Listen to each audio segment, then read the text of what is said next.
like it. I'm just gonna go straight to you and me because hi, good morning. We're gonna start radio stuff in just a minute when Chicago gets through with the news break or whatever. But I thought, why scramble to get everything online as the show begins when I could just start it up and you and I can, um, I guess, accidentally swear on the air by having too natural a conversation before the show starts. You walla walla. Yeah, you wacka wacka.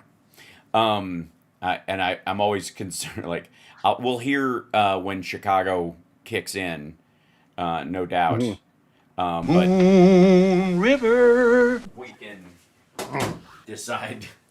We can. And hi, chat room. Welcome everybody. Good to see you.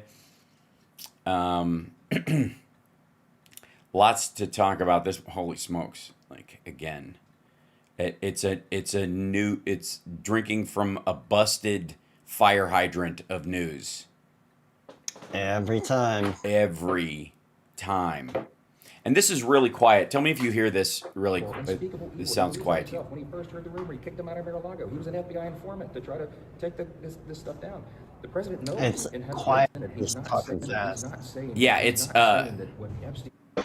that's Mike Johnson. I wanted to play the clip of it, but everybody has it.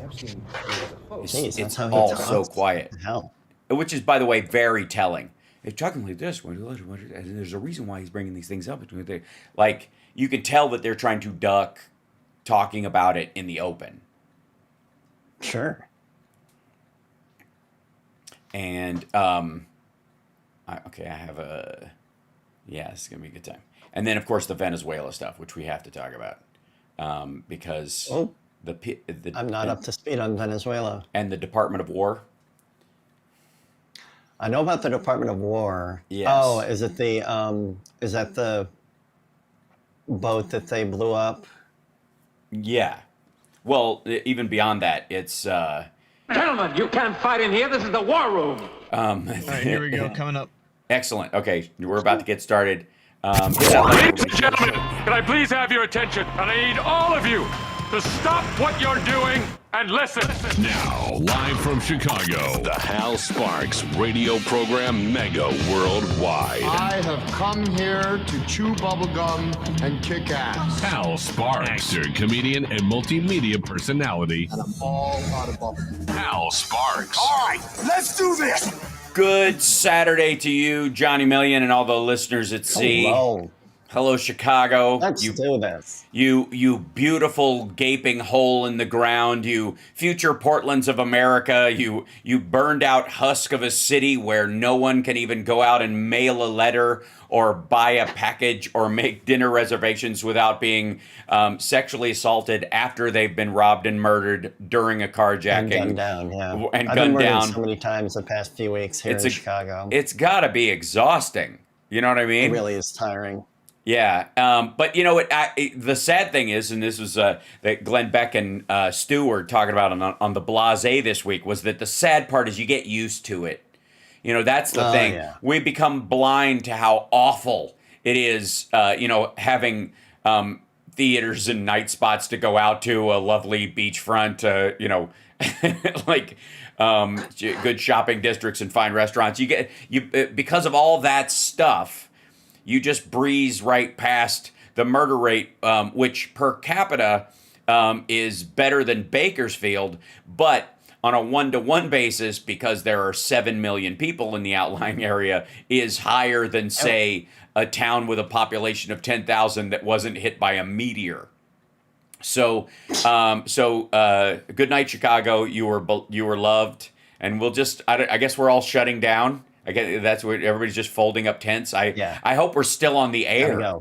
Yeah. And well, there is one possibility that will be okay, and that Trump's going to ride into the rescue with a bunch of armed National Guard guys who will, I suppose, if they're following in the footsteps of D.C., pick up trash in the park, which I suppose be some high vis. Yeah, which is what you do.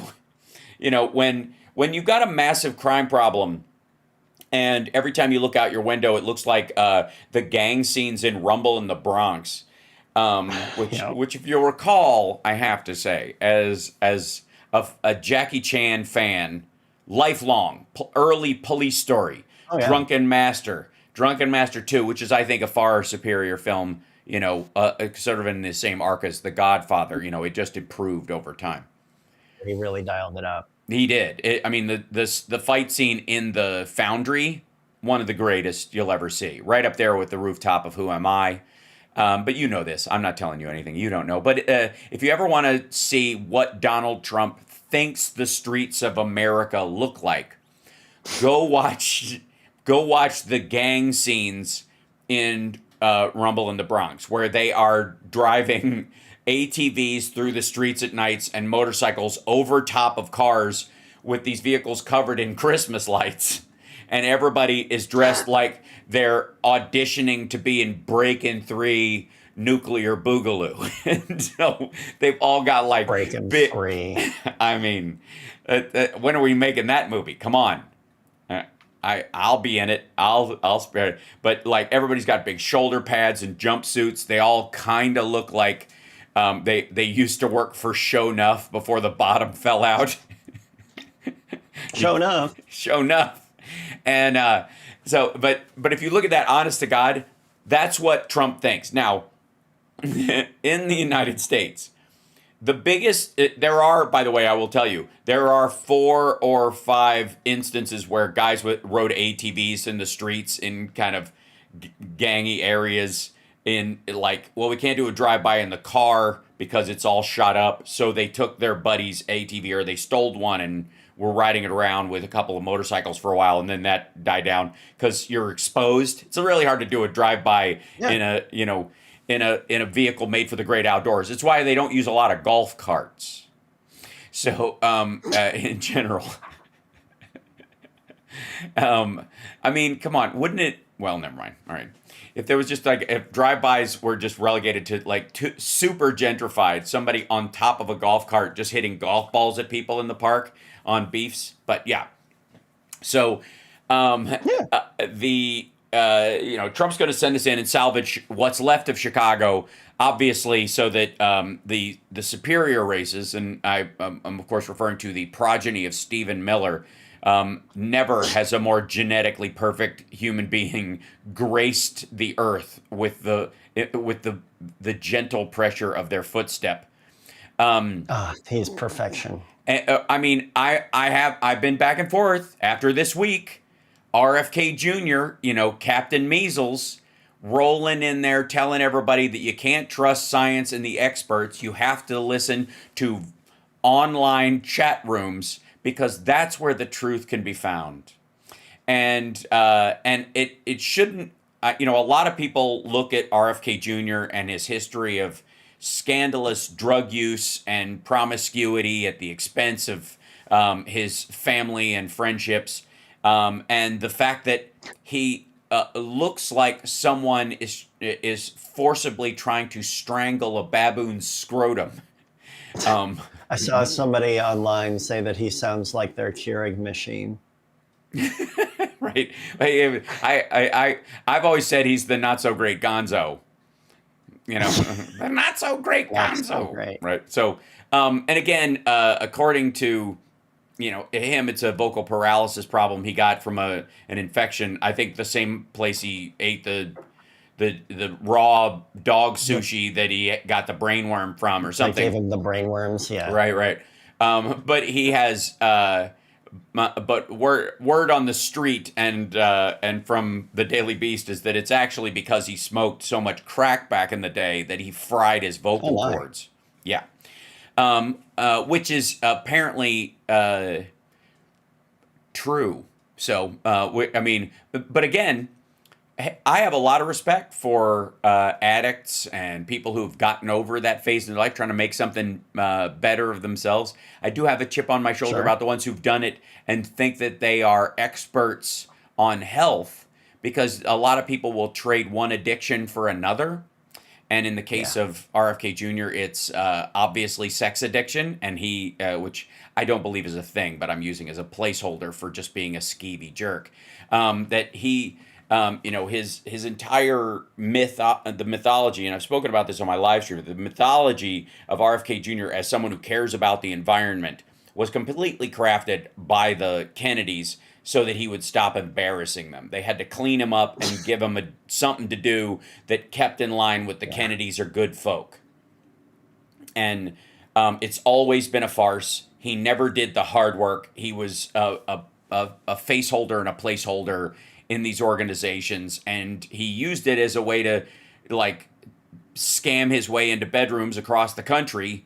And his wife's suicide was the result of the first wave of it, and the second wave of it was his presidential run that ended up with him in the Trump administration now. So it never ends well in that regard. So anyways, but a big week where he was yelling and twitching and flickering on the. I don't know if you saw any of his appearance this week. I have a really hard time watching him. Yeah, much less hearing him. Yeah, because there is sort of a don't get me wrong. There's an abstract kind of arrogant ignorance that he has. That I mean, I think you have to be in the Trump administration, but it is stacked upon this almost sociopathic disdain for any conflict with his whatever his ego says is the right path. Yeah. Which is a very anything that he's said in the past, he cannot backpedal.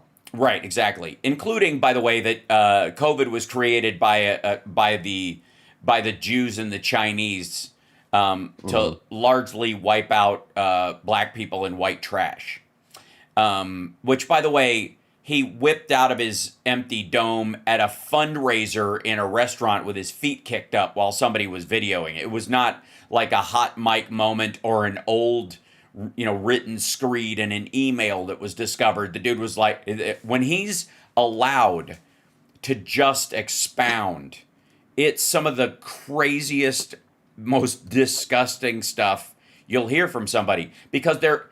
And maybe this is the closest thing to affluenza, where you grow up a Kennedy and you're so surrounded by not only a protected class of wealth and privilege, but also that you are beloved because of your near ancestry, that your father and your uncle were so beloved by the country that you could practically get away with anything. Look at Ted. There's a very strong argument to be made that Ted Kennedy's run against Jimmy Carter is what made Reagan a shoo-in, and he was very aware of it at the time, and that it was this kind of bone to pick that he'd had against the Democratic establishment for not running in to support him post-Chappaquiddick. So, or that they were just never there to back them when they needed their nappy changed the way the adults in the Kennedy family did for them when they were younger. We got to take a break. This is the Hal Sparks radio program, Mega Worldwide. I'm not even done catching up with you.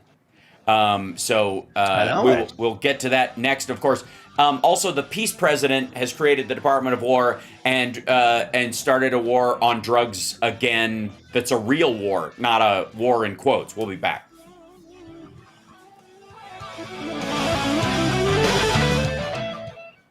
Yeah. No new wars, No new wars, except, and I have to say, on top of that, there is this whole thing about, well, I'm going to save it for the air, because there's so much to this. It's, good Lord. Hi, chat room. Good to see you guys. Hold on, let's see if I can pop you guys in there. Look at that. There they are. Thank you, Hal Vickery. I saw everybody thanking you for Super Chat. I did not see it yet, because I'm busy doing the show. He's doing it. There we go. And Lisa Mia Moore thing. Oh, 20 seconds. Thank you, Chicago. Thank you so much, Hal Vickery. That's amazing. And Lisa Mia Moore, 10 gifts memberships. Thank you so much. You guys get a free comedy show at the end of the month because of her. So if you want to add, fills a need. Stop being so condescending. No. I'm saying primarily. Welcome back to the Hal Sparks radio program, Mega Worldwide. Welcome back. So, to prove to all the maggots and the Blexit and the uncommitted and the everybody who thought that Kamala Harris would be a warmonger, Donald Trump has, he went on a dunking fest on those folks this week just to really truly embarrass them to their faces on a bunch of fronts. One, lying that he stopped 7 wars. Okay. No such thing happened in this. This is the same lie, only exaggerated as the Abraham Accords. The Abraham Accords were trade deals amongst countries that were not warring currently and that do not financially benefit the United States. They may long-term benefit the Trump family and their future building projects, but the Abraham Accords have been no benefit to the United States at all. As a matter of fact, the ramifications of those unities without any kind of security guarantees or any real work around them created the kind of panic attack amongst Hezbollah and other groups that, the Saudis are now aligned with the Jews and they're going to try and turn on Iran together, which is, by the way, kind of what happened. And there's always going to be this game of who started it down there, and there is no impetus for anybody outside of there to not keep each side from starting it anew. Because if they are, you could almost argue that all of the trouble in the Middle East back and forth between Iran and Saudi Arabia, and the shift from conservative to liberal, women being able to be members of society and not, that back and forth fight is the one thing that's kept the sort of Ottoman or Byzantine empires from reforming and going after everybody else. And so there's an impetus not just amongst the West, but large swaths of the Middle East who don't want to deal with it, the Chinese and the Russians, to keep them fighting amongst themselves. So Trump and his 7 wars that he's allegedly ended, including Armenia, Azerbaijan, again, a joke, the India-Pakistan fight, which they worked out on their own because they didn't want to ratchet up to a nuclear war over a skirmish that broke out from a terrorist attack. The only way you will ever end what's going on there permanently is to decide who owns Kashmir once and for all. And even then, there will be sectarian violence about it forever because of the people in there that don't want to be Muslim or don't want to be Hindu. So, the idea that he solved it is just an absurdity. But it's a way of looking busy and distracting maggots from recognizing that whole ending Ukraine, Russia with one phone call, or even Israel, Gaza with one phone call, and that it never would have happened if he was in office, but somehow now that he's in office, it won't end. I've never understood that. John, can you explain that to me? That if it wouldn't have started just because you were there, why doesn't it end just because you're there? According to him, it should have ended the moment he won the election before he was even put in the in office officially. He just always had the secret decoder ring where he could just make a call and make it all go away, make a deal. Right, and obviously the root of that is more than likely that he thought that Netanyahu had made some sort of promise to him when they were at Mar-a-Lago, completely unmolested by protesters, I might add, working out what he would do to Gaza after he got into office. And then on top of that, the same thing with Russia and Ukraine. It is abundantly clear that Putin either promised him something that he's not delivering or told him, look, you're just going to have to suck it up and until I get what I need, and then I'll find a way to make you look like a hero. And Trump thought it would be a lot quicker, and maybe he bought in, like a bunch of the Vatnik pro-Russian bloggers on our in our sphere, not just the ones that are operating in Europe, but the tenant media buy-in and all the elevation of people like Scott Ritter, who would have no natural audience on their own, because I just don't think that by the way, there's so many people out there who are deluded that think Ukraine started the war and NATO expansion is the reason for it, that you don't have to go dig up a twice convicted pedophile to be your spokesperson for that idea. So the idea that he's got organic growth is very telling. And so, keep an eye on anybody who has him on as a guest, I would say. Whether that's a paid spot. But he's indicative of a greater move by Russia anyways to manipulate the media sphere and create, a control point in it, which is why the whole Epstein story, which again, Trump creating, I didn't even get to this part. Trump renaming the Department of Defense the Department of War so that Pete Hegseth can be the Secretary of War, because, and by the way, also in line with them shutting down the Institute for Peace, right, or the Department of Peace, which would be, the International Peace Institute or whatever it was called for that, like actively viewing it as some sort of like, commie organization, getting NGO money. Raiding the place, shutting it down, and then turning, the Department of Defense into the Department of War. And effectively, he also, by the way, on top of that, or below it, I guess, using that as cover, is selling a bunch of Reaper drones to Saudi Arabia in violation of a myriad of treaties that we had signed. So it's been a big week.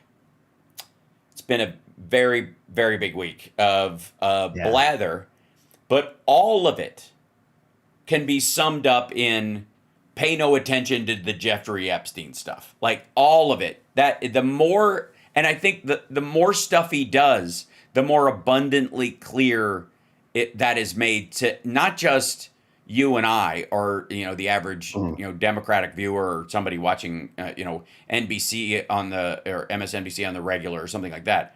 But the maggot brigade themselves is increasingly having a really hard time coming to terms with this whole, like, they thought he was the peace president because they are isolationists, not because they're worried about our soldiers or our financials. They just think if the reality is that if you look at the Stephen Millers of the world or the Nick Fuentes of the world, the people who are turning, and the people in the media sphere who are turning on Trump, who are isolationists. We need to get out of the rest of the world. First of all, obviously that's not true, or we wouldn't send battle groups to Venezuela. Secondly, these folks, I guess in general, it isn't because it's a waste of American tax dollars and where our people get in, in situations where they can get killed, and what's the return on it, and is it part of our national interest, but because they literally think that if we removed ourselves from UN peacekeeping forces in certain areas, that those places would collapse naturally quicker,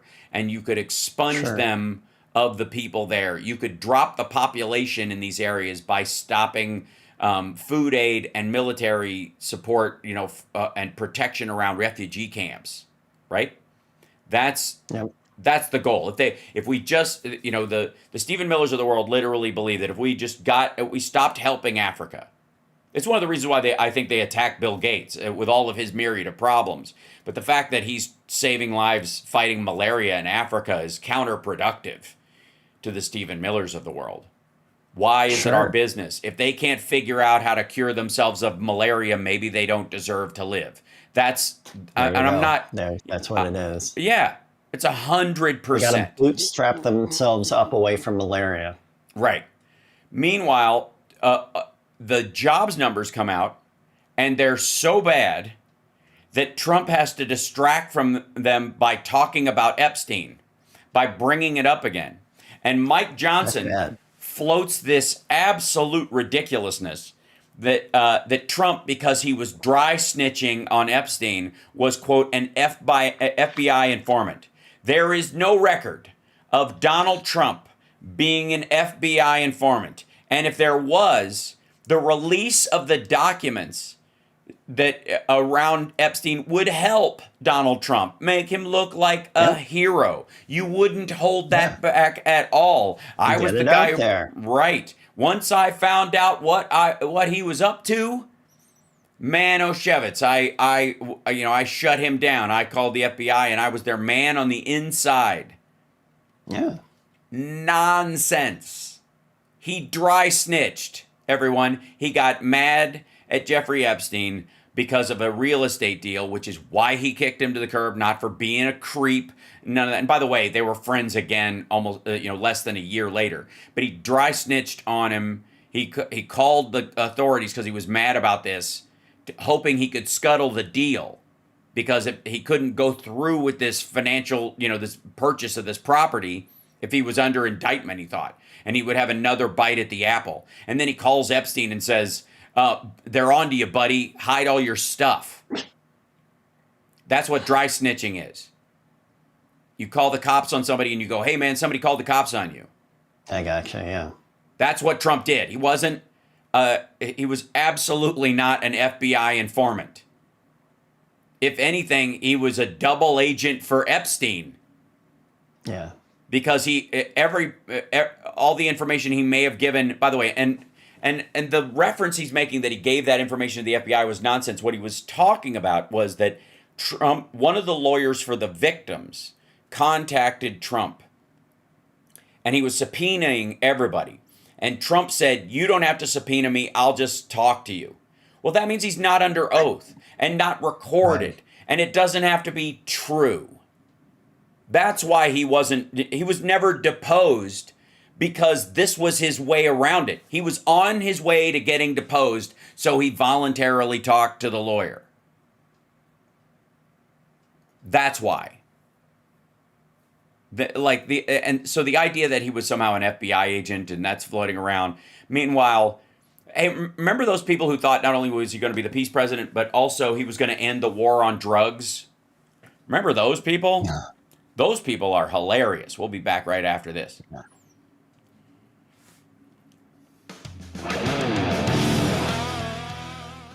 Mm-hmm.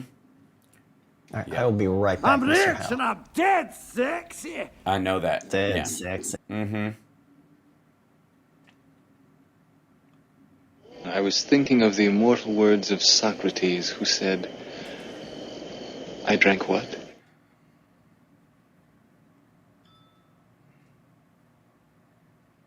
What was that? Oh, this mic. This is charged now. Thank God. Hi, everybody. Hit that like, share the show if you would. Appreciate it. What's up, Boston Brian? Thanks for coming on the show.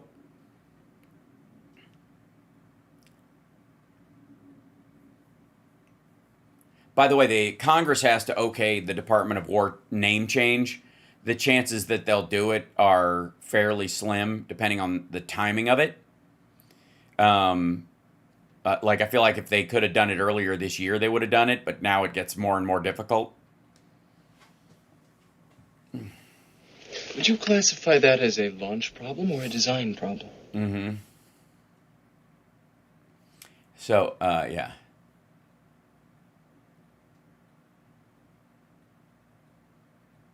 Let's see.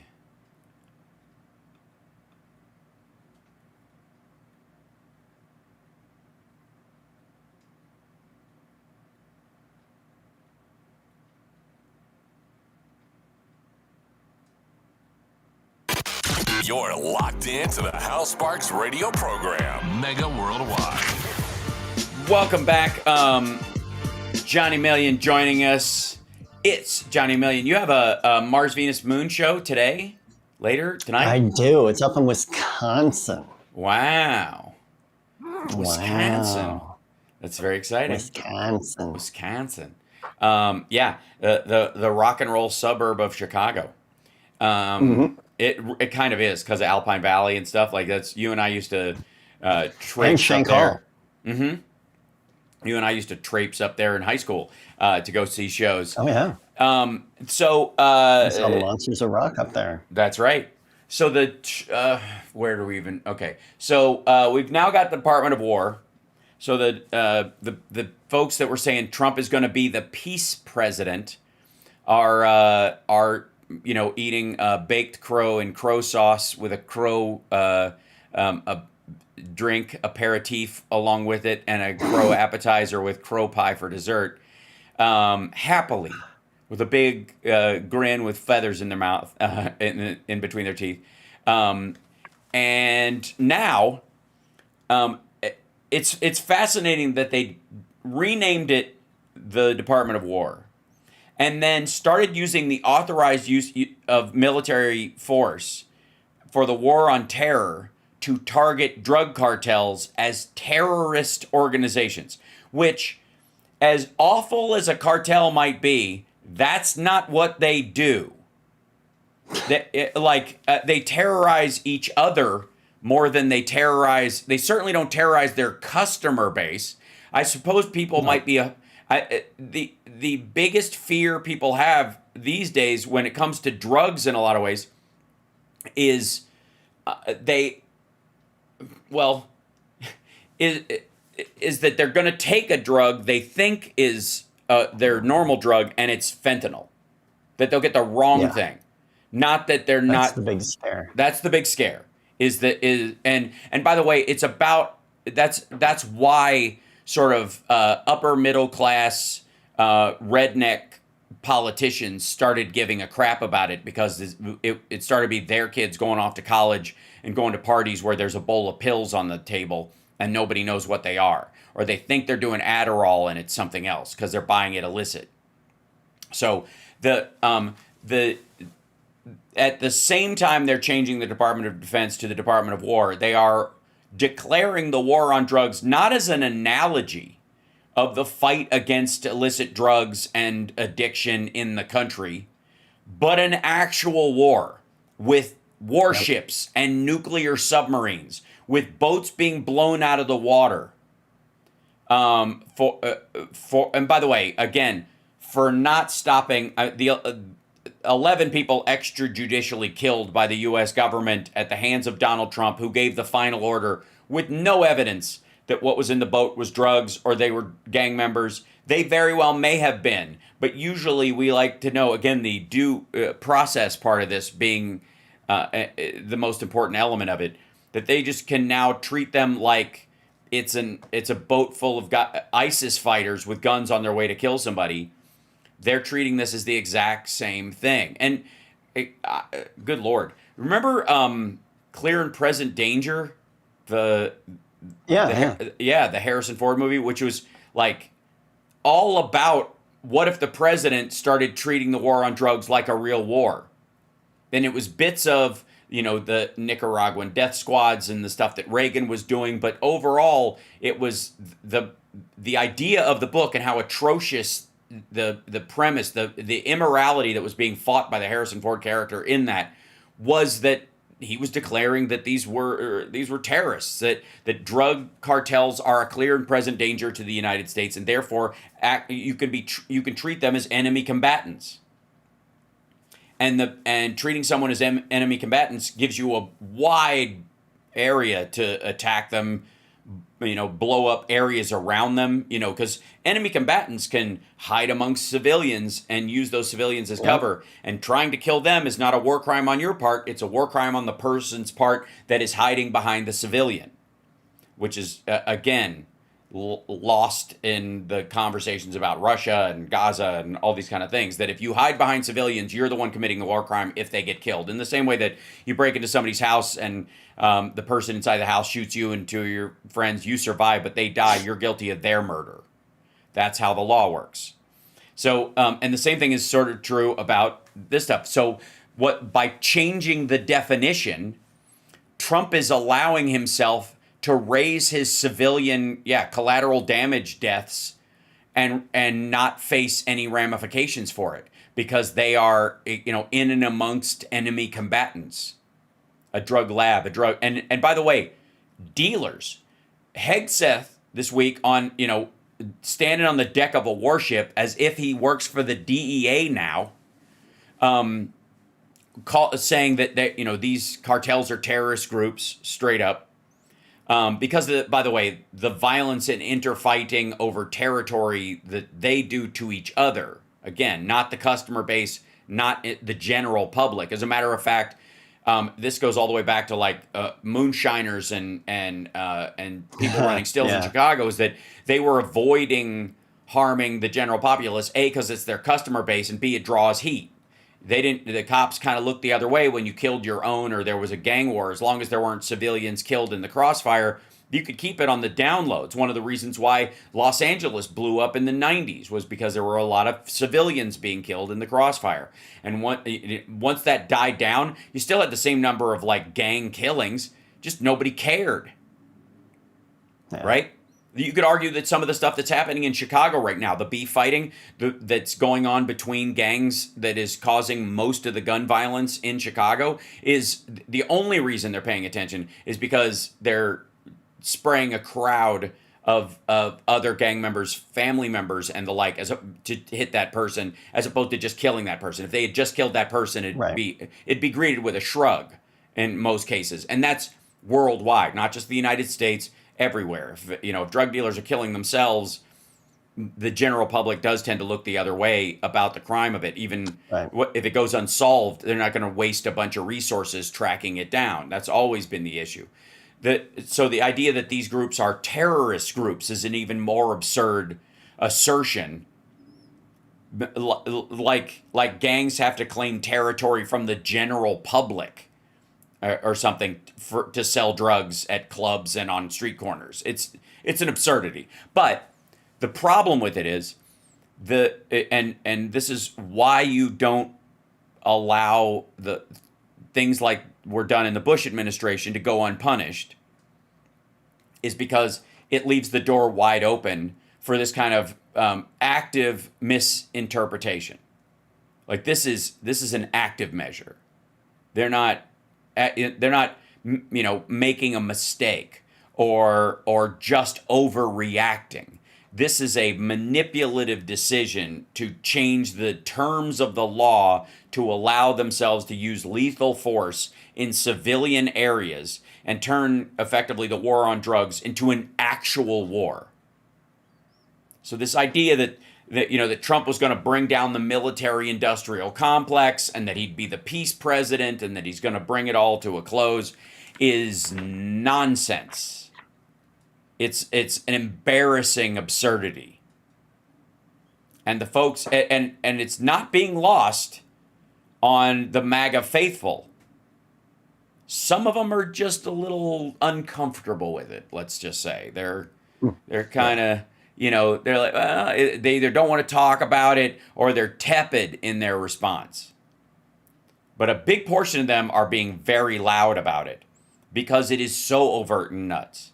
And one of the ways that they are soothing themselves, the balm they are using themselves to, soothing themselves with about the Venezuela warships and us sending a fighting force down there, is because, according to Maduro, the ship that was blown up was AI. It wasn't real. They didn't kill anybody.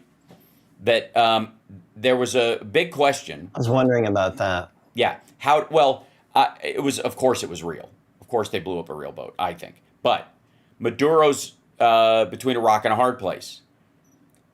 This is, by all measure, because there was no trial, there was no testing of the drugs in the boat, there's no salvaging of the boat itself. Like, they don't even have the pieces of it to prove that it was drugs in the boat or the people there. And even if they did, would you believe it because of who's in charge and what they're doing and what they would do to justify themselves, right? That this Maduro has an issue.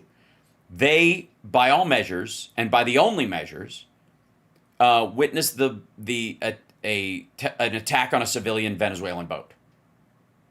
Whatever you believe about the people that were in the boat, what they were carrying, you have no evidence of that. We don't have any evidence of that because it was blown out of the water. And so the only thing we know is that a civilian, non-military marked boat left the shore of Venezuela and was sunk. And everybody on it died. And these people, by all measure, were either Venezuelan nationals, or they were there legally and going someplace else, or they were, either way, they were in international waters regardless. So without proof of what was in there, all Maduro has to go on is the United States just blew up one of his a boatload of civilians. Well, how do you respond to that? I mean, imagine if like the Venezuelan military just blew up a speedboat full of Americans. What do you think the response from the United States would be beyond just like sanctions and shutdown and like probably a naval blockade, right? That he doesn't have a lot of options. to actually respond, because he doesn't have a 4.5 million strong militia force in the streets, and it wouldn't even matter anyways if there's a nuke sub parked off of your beaches. So all he can do is go, it was fake, never mind. Yep. Right? That's all he can do. Because that gets him off the hook for a response.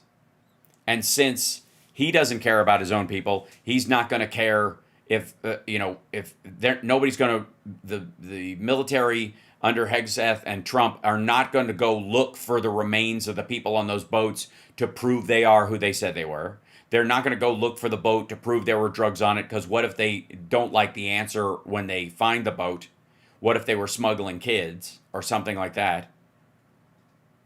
So they're not going to look. So that gap allows him to fill that in.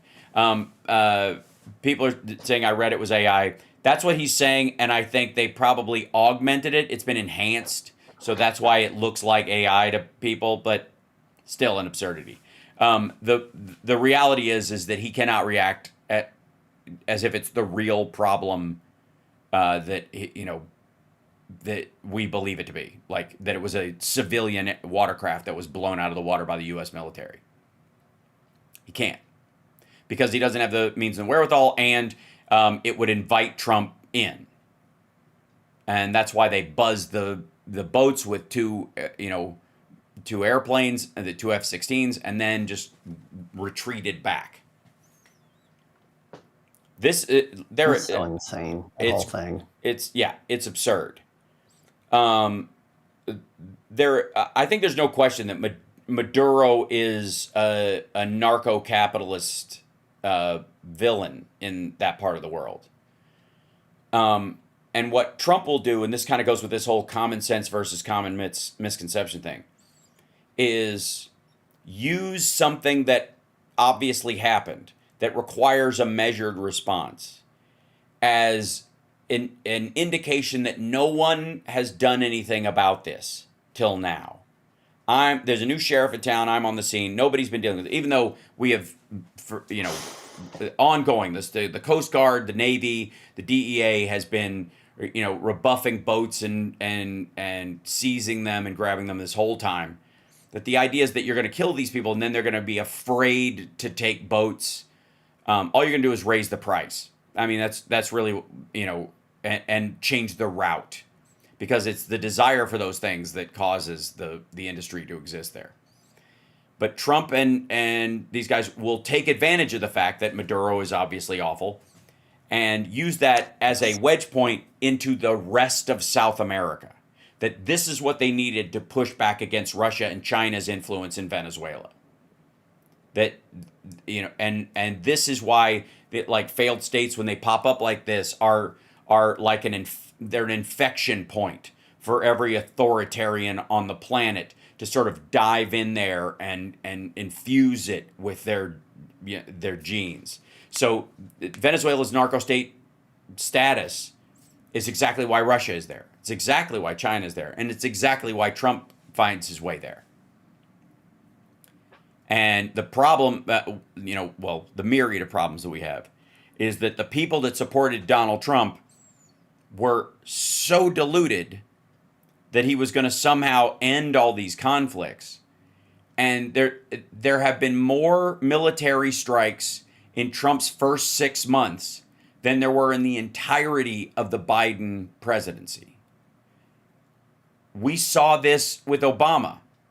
And there were as many civilian casualties, like collateral damage from drone strikes and other, like literally firefights too, between soldiers and with civilians caught in the crossfire and other stuff, during all 8 years of Obama, in the first 8 months of Trump's first term.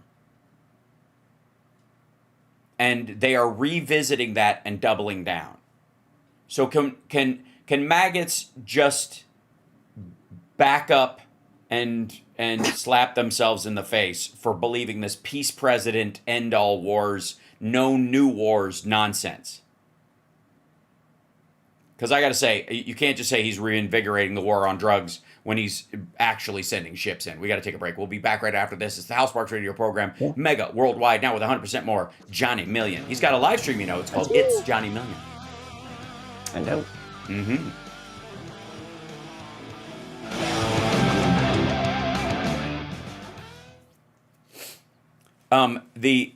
Some people are saying it's an unmitigated act of war. Is it an act of war and stuff?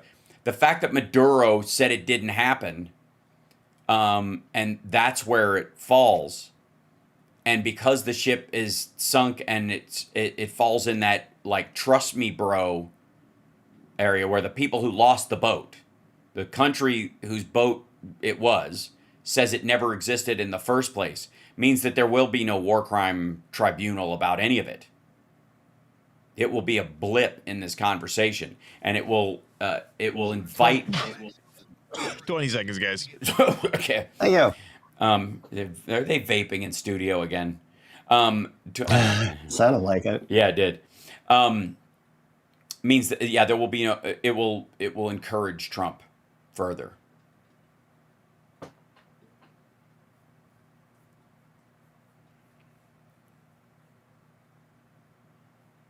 This is Tom Hartman, and you're listening to the Hal Sparks radio program, Mega Worldwide, on Chicago's Progressive Talk, WCPT.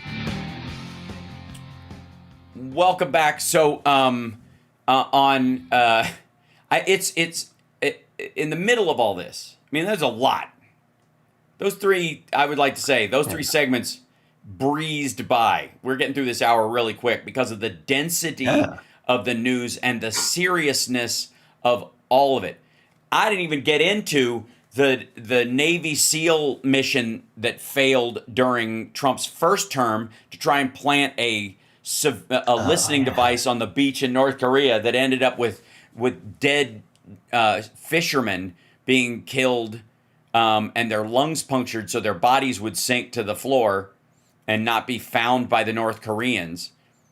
That Trump signed off, again, personally in his term because he wanted to be, he's always been trying to recreate Obama's Osama bin Laden Situation Room photo. He's always been desperate to do that. We even saw him do that one where they had computers on the table and nothing was hooked up.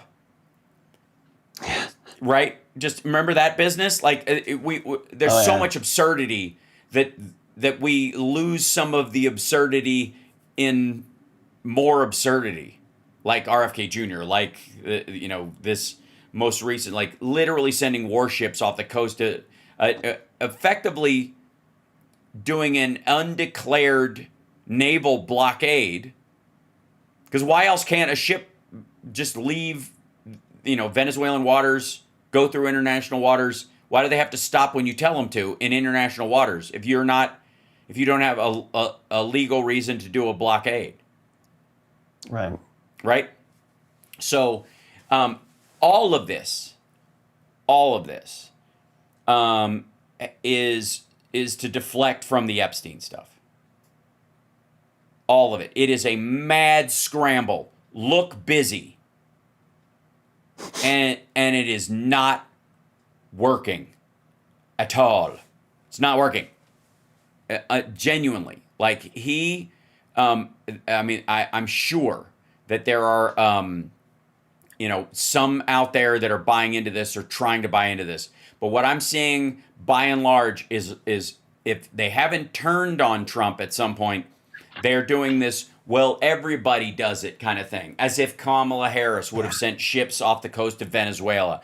As if she would have joked about building a hotel riverfront property in Gaza, as if she would have, given Russia 2 weeks, then 50 days, then 10 days, then 2 days, then never mind.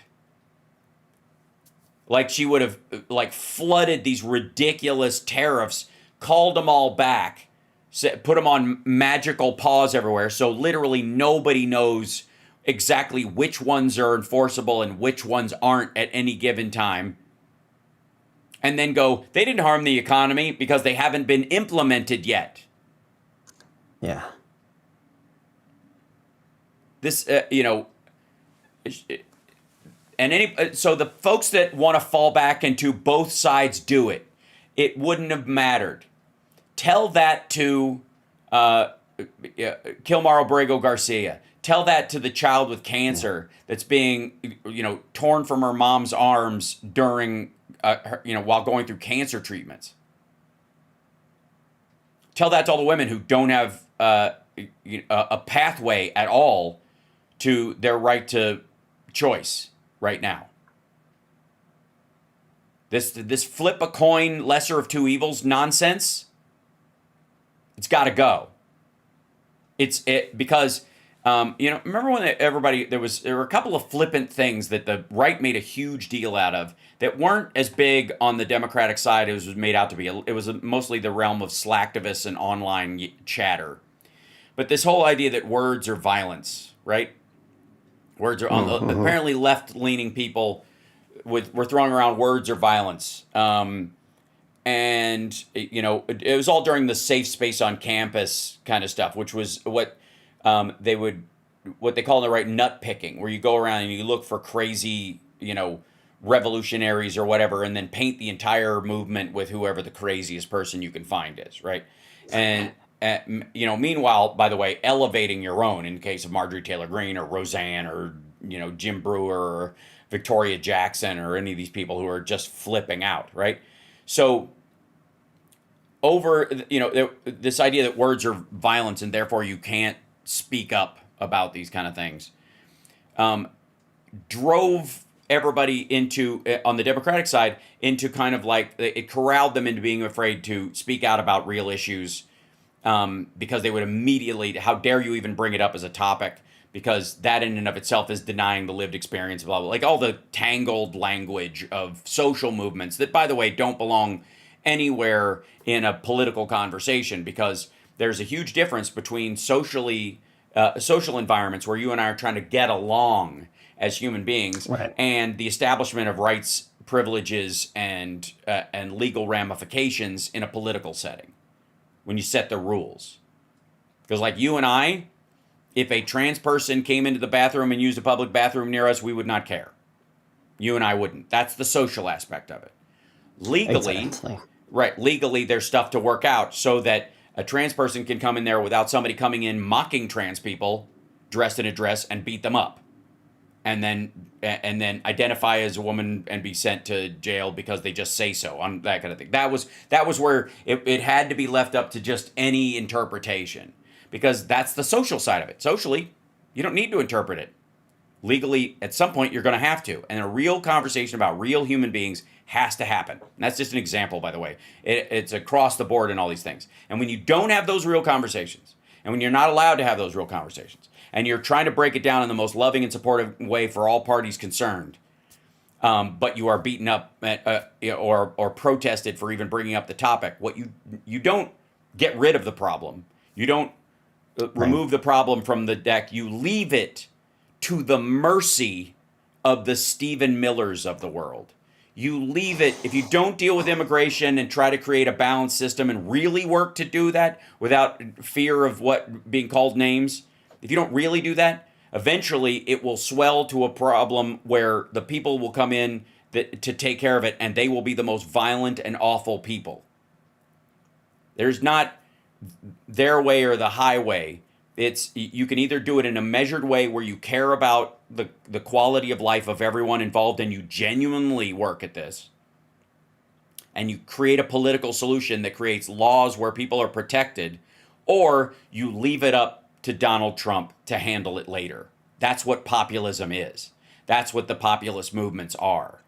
They're a steamroller after everybody has just gone, it's too messy, I don't want to deal with it, and every time I try to, I get sniped at by my own side. That's what happened. That's genuinely what happened. Otherwise, we would have President Harris right now. Period. Yes. No question. That's the conversation that was allowed to happen. Not, because words are violence, is because silence can be deadly. And you cannot leave the complex and often, even marginally, toxic. I won't say they're toxic conversations, but they have the room for toxicity to come in. If you don't deal with the Catholic priest that is molesting the child and you move them around and you don't kick them out, you don't want to have that conversation. You don't want to embarrass yourself in front of other people, and you don't want to get attacked by other people. You move that guy around. What you not only do is protect him to allow him to continue to harm children, you also ring the dinner bell for people like him. Oh, I can take advantage of this system. There is no standard. There's an entire crop of people I can victimize, because you don't want to have the uncomfortable conversation at the time. And that's what's required if you care about any of these things.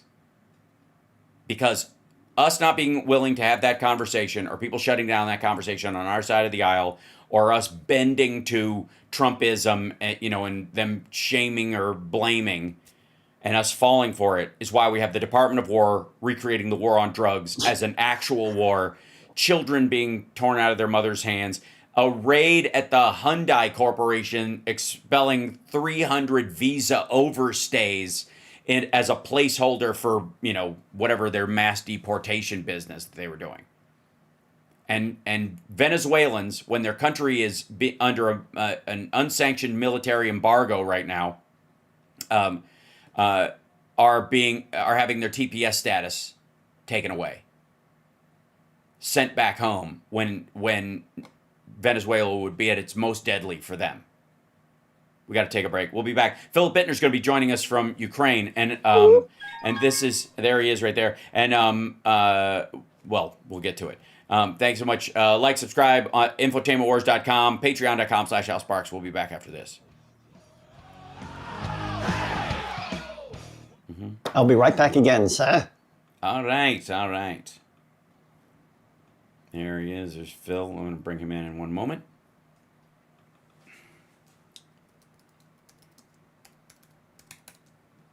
Whoops. There we go. Excellent. And then add him over here.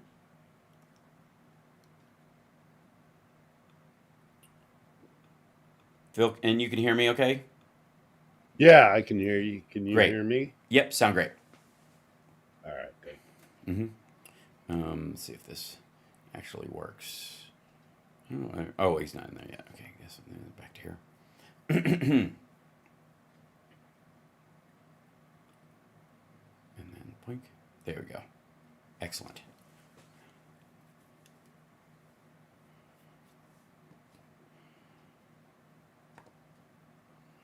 And go, oh, why am I not in there? What happened to me? Bink. Oh, that's because last time we had that issue and I didn't bring him back in. I'll pump in just a second. Right, there we go. Boink. Excellent.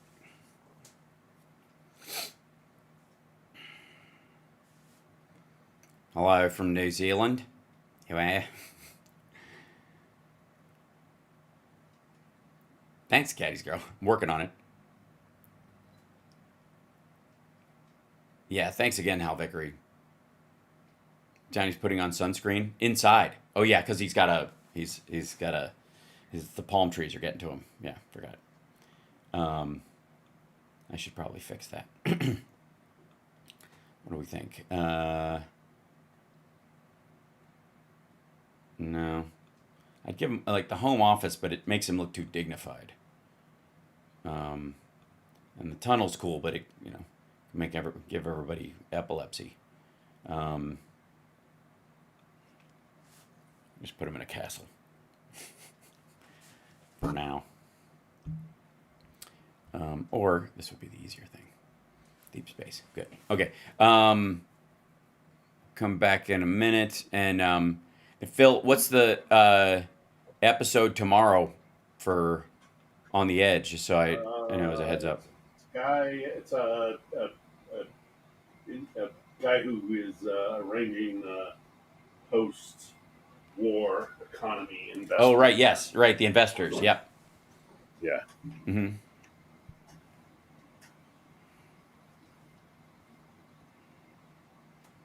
Okay.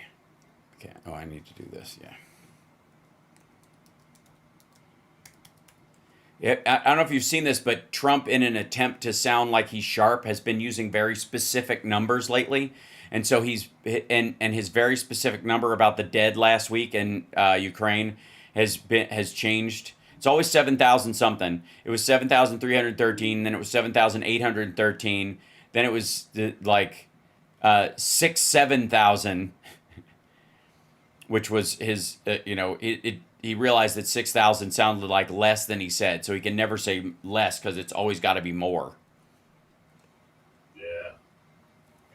Yeah, and I think he does that based on the 1,000 soldiers a day killed. Yeah, of course. Yeah, on the Russian side. Mm-hmm. Because it's more than 7,000 people are actually, being casualties here. But, yes. He's just basing that. He's 100% the Russian numbers, right? Yeah. Yep. Okay.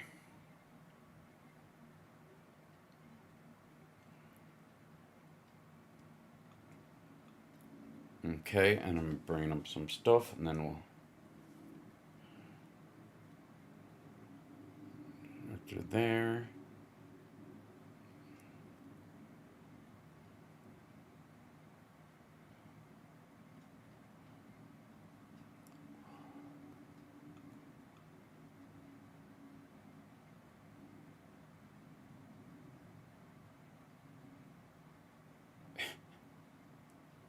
There we go. And Johnny, will be back in 1 second. I'm bringing up other stuff. Seconds. Thank you. Yeah. Mm-hmm. The hard part is saving stuff for the air. So I'm really trying to be good about it.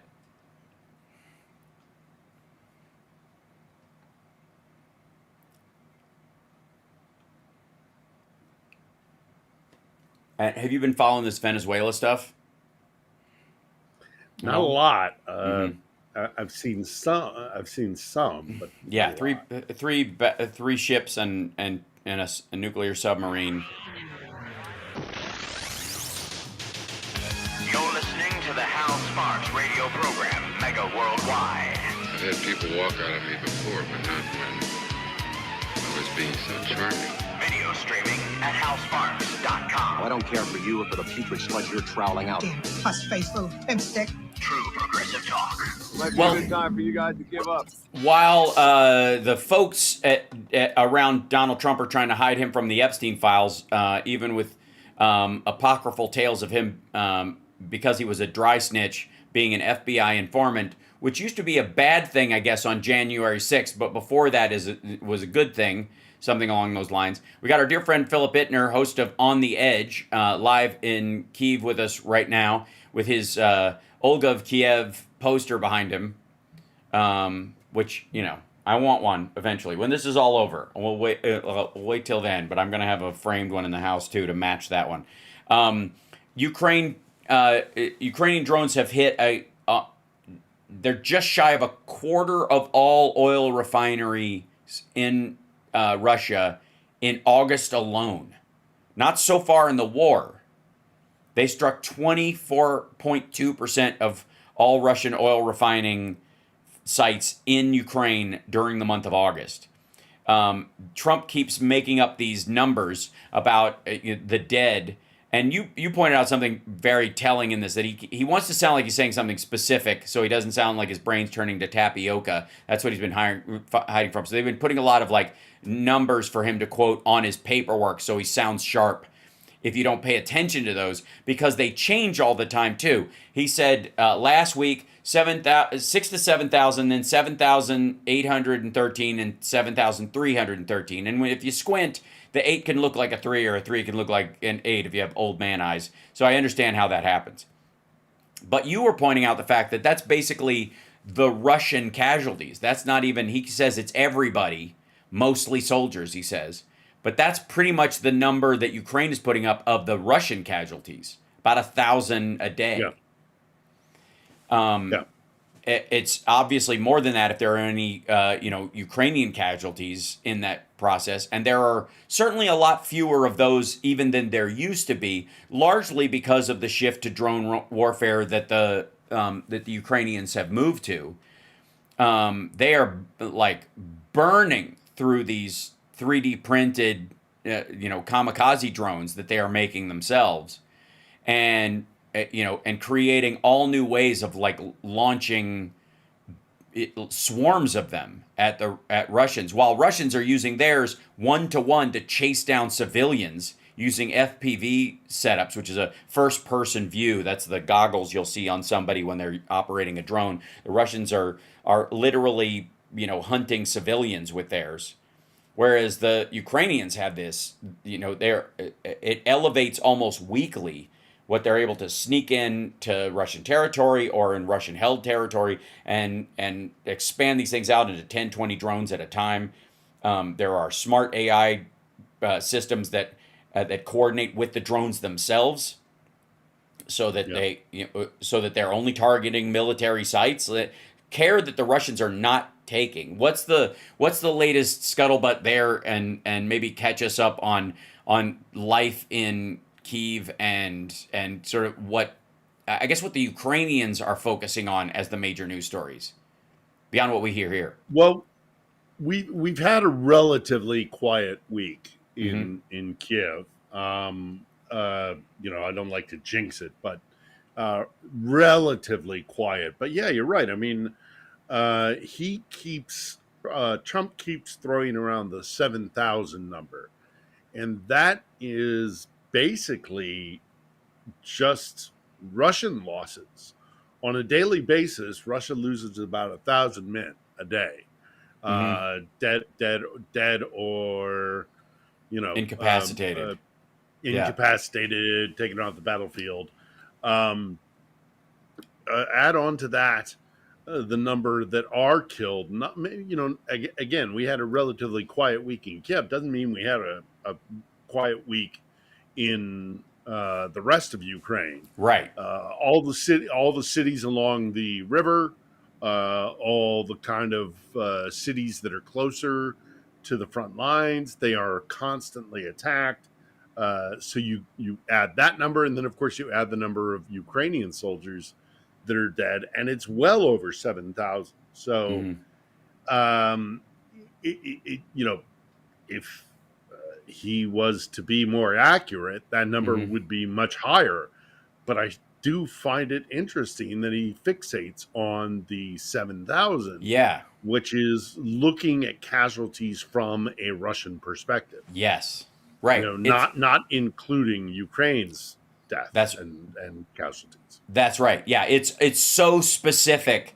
And it is so around that 7,000 number. You and I've seen this over time, like nearly every night, somewhere between 800 and 1,200, depending on the day, averaging out about 1,000 a week. But that's just Russians, and does not factor in anybody else who's being killed or harmed in this. And so Trump's sort of fixation on that number sounds like he's just getting his information from Russia, and does not care about what's happening to the to the Ukrainians at all. Well, I mean, if he did, he would add the number of Ukrainian dead and wounded, right. and it would significantly increase the tragedy of this war. But he does seem to be taking his numbers, the Russian deaths personally. Yeah. He fixates on one side of the tragedy of this war that is more in line with what Moscow has to say than what Kiev has to say. Right. And this week, the U.S. and Ukraine, I guess, signed the I don't know, whatever phase one. You can never tell with what they're actually signing because it's just paperwork. But the Ukrainian economic minister, Yulia Sviridenko, I'm butchering that, I'm sure, and Besant signed what was effectively the mineral deal that they've been talking about in this area, which would ultimately lead U.S. Citizens to areas of current conflict, where they would be, even if they froze the front line where it was, areas where Russia would want to claim that later, or areas that are currently disputed. So, which again, at the same time, at the I don't know if Putin said it during his visit to China or on his way back, but that civilians, both working in security or as military, so civilians from NATO countries, including the U.S., would be legitimate targets if they're inside Russia, even if they're way out in Lviv, because they obviously bombed that American company. And so, is there any news about that deal? Do they seem to care? Or is it just kind of like they are shrugging it off the way we are? Well, I mean, the problem is that a lot of those assets are currently in territory held by the Russians. So how do you make that work? Gotcha, right. And building the infrastructure to extract these minerals, right, is going to mean American employee, at least at some level, there are going to have to be some American, employees, executives, what have you, who will have to be here, and that will put them in harm's way. Look, the whole thing with the mineral deal is so much of it, I think, is performative.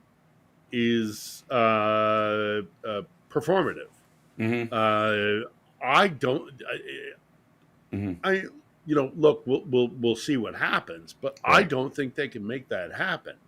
That's not a realistic development that you could extract these minerals in an area that is as contested as the land that we're talking about, which is basically, in essence, within about a 50-mile either side of the line of conflict.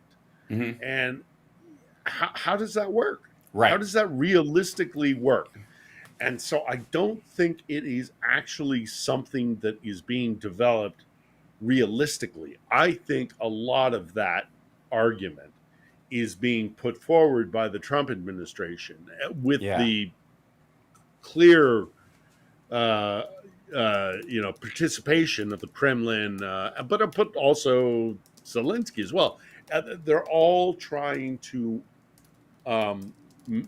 manage this so that you can make a man baby who only cares about profit and doesn't understand the logistics and the reality of conflict, to get him on your side. And so the Russians would love to have a deal made with the rare minerals agreement. The Ukrainians would like it as well. Russia would like it because they would like a ceasefire so that they can rearm and refit.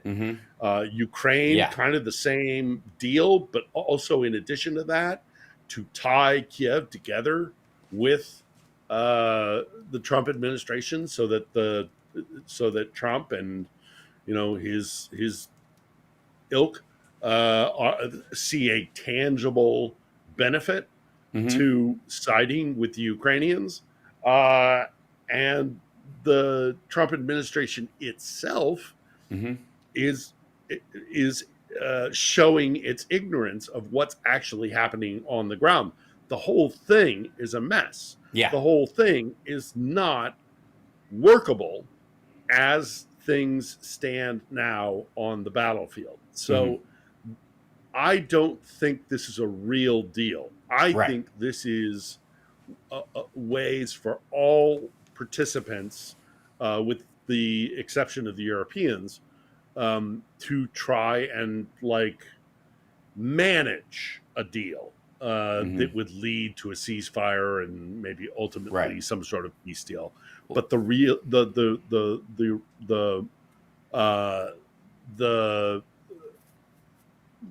realities on the ground are such that this can't be done. This deal isn't manageable. This isn't real. Well, especially without any resolution of it. So ultimately, only if Russia backs off and guarantees the safety and security of the area themselves, would it be tenable as an investment portal for anybody anyways? Which brings up, what your show is about tomorrow. Let's take a break and we're going to come back. Johnny Million had to run off and take care of a personal family matter. He's okay. He says he'll be okay, but he had to go run and take care of something. So it's just Phil and I for the rest of us. So I will get questions, Andrea and CSL, if you guys want to grab those. I'll filter those to Phil as we go out, throughout the show. We'll be back right after this. It's the Hal Sparks Radio program, Mega Worldwide.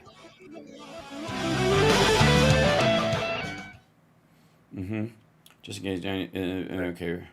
Cat emergency or family emergency? He said family, so it's just family stuff. But we'll see. Yeah. Okay. Yeah, but he said it'll be okay. Yeah. And he's got a show tonight, so he might have to handle something before he goes. That kind of thing, before he goes up to Wisconsin. So some of it's just, it might be timing and that, but I won't jump too far into it or whatever. We'll just check in with him later and he'll be fine. Because we live. Give him my best. We'll do. Robert Lewis has a question we'll ask when we come back, but it's, does Russia just leave their dead behind or do they bury them?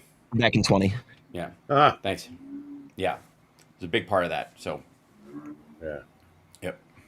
Plenty. Whoops. Crap. Okay. Yeah.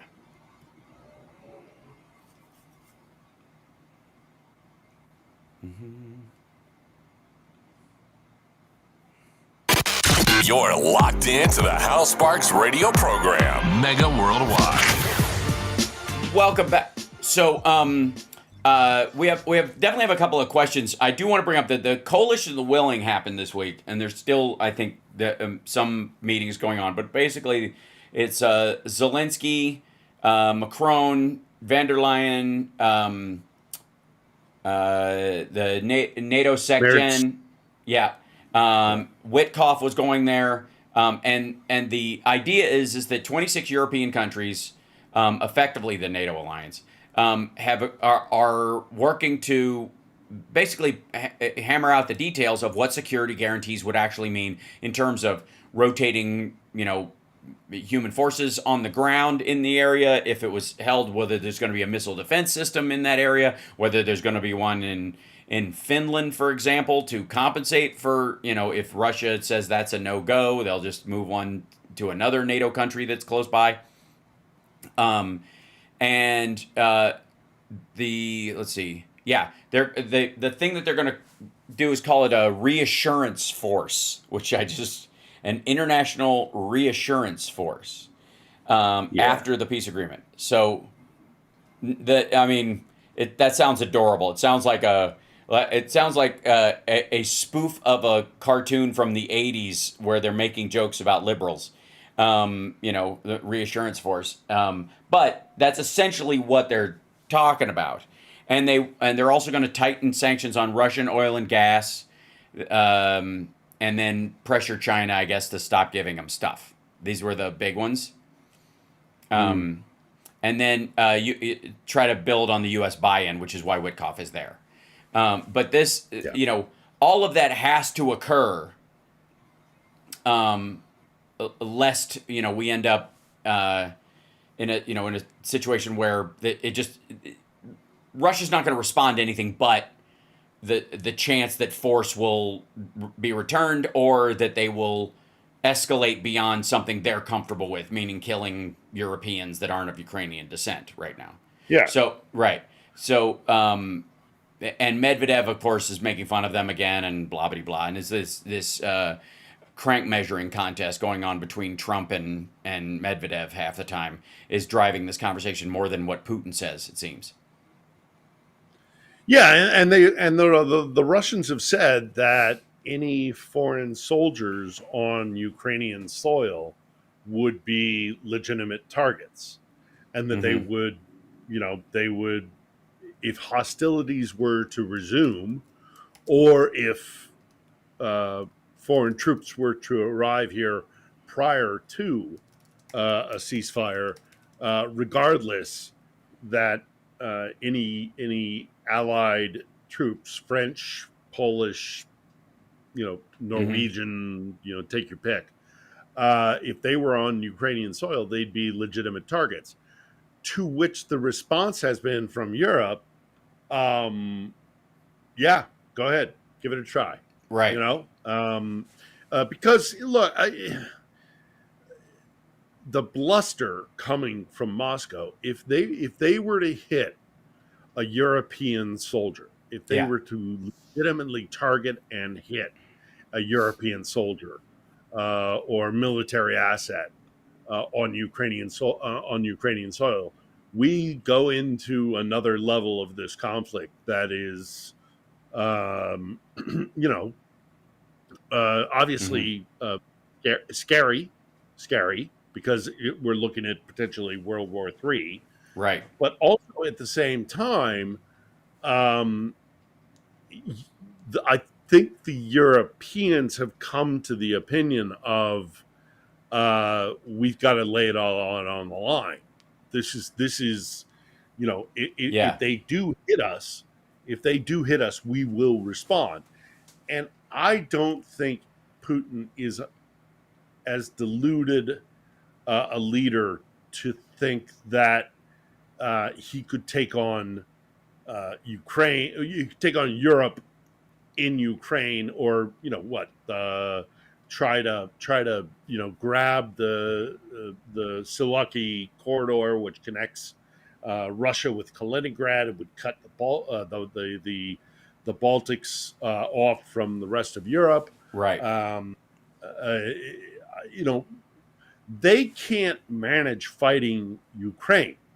How are they going to manage fighting Ukraine and France and Germany? Well, that's why everybody thinks it's going to roll out into a nuclear war, because they know they can't. That is also, I think, the root of one of the fear mongering we hear from Glenn Greenwald and Marjorie Taylor Greene in this crowd, is that when they're saying, "Oh my God, we must fear the might of Mother Russia," because they'll nuke everybody and that'll be the end of the world. What they're tacitly admitting in that is that they know that Russia can't win, not only not in Ukraine, but against Europe or the United States in a ground war or an air war or any other kind of conventional fight. It has to escalate to nukes, or they'll get their clock cleaned. And that's what you accidentally admit in those kind of situations. Trump's quote. Okay, we've got a bunch of questions, and I want to get to some of them. But I think one of them is from Connie Kelly. She says, Trump just said he does not think the war is winnable now that Russia has gone over, quote, to the dark side with China. How is that being perceived in Ukraine? This is a new quote, by the way. He posted on Truth Social, and this is the quote. Looks like we've lost India and Russia to deepest, darkest China. May they have a long and prosperous future together. Now, if you'll recall, one of the other things about why we shouldn't support Ukraine is because it will drive Russia into the hands of China, right? It's bringing them together. Meanwhile, Trump is like, all right, well, if they want to join together, who cares? And, he's I can't tell if it's sarcastic or he's writing Taylor Swift lyrics, because he's a scorned, hell hath no fury like a Trump scorned. But he was talking about the summit. Modi was there, and Modi just met with Macron about the coalition of the willing, trying to find a just end to the fighting, because they want Russia's oil, but they don't necessarily support Russia. If they could get more of it from someplace else, they just would. They're just buying it on the cheap because we give them permission to, as a bargaining chip. And this ratchet up that Trump is doing, about Russian oil is something the Biden administration had planned as well over time if Russia didn't meet certain benchmarks.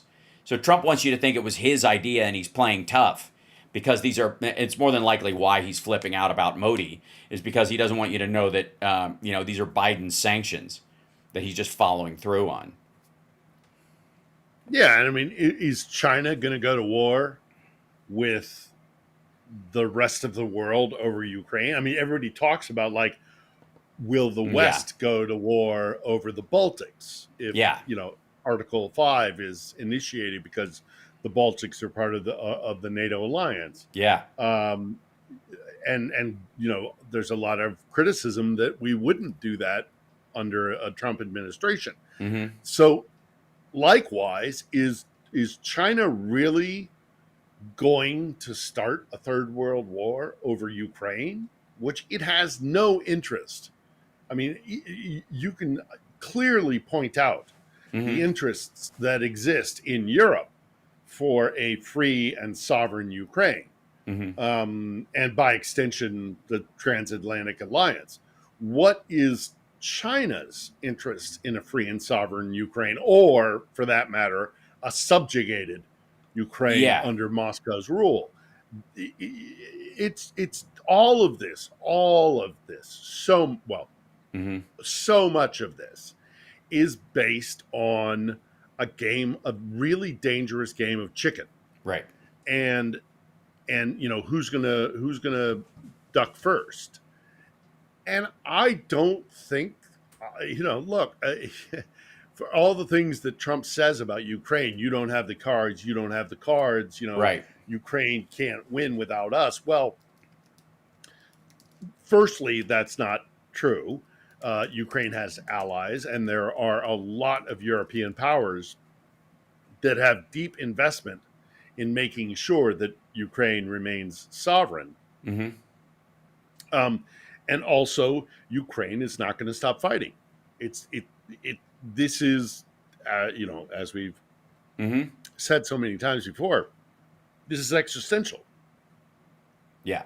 Ukraine stops fighting, there is no more Ukraine. Russia stops fighting, it goes home and it deals with the fallout from a disastrous war, which would, potentially be existential for them as well.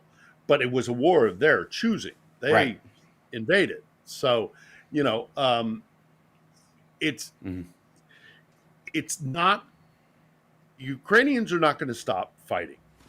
So the West has a question of, do we allow Ukraine to suffer on its own? Right. And there will be more losses. There will be more death. Russia will gain more ground. It will happen. But Ukraine won't stop fighting until it is utterly defeated. Right. And it's not going to be. Let's take a break. Yeah. Let's take a break. Not going to be. And is the West going to sit by and watch that? No, I don't think so. And they currently aren't, as are a lot of our trade partners like India. They want that. They don't want a subjugated Ukraine either. Let's take a break. We'll be back right after this. I've got a lot more questions for you. And I'll explain the flying tigers to everybody who's like, why is Trump saying we saved China? We'll be back right after this. Oh, God. Yeah.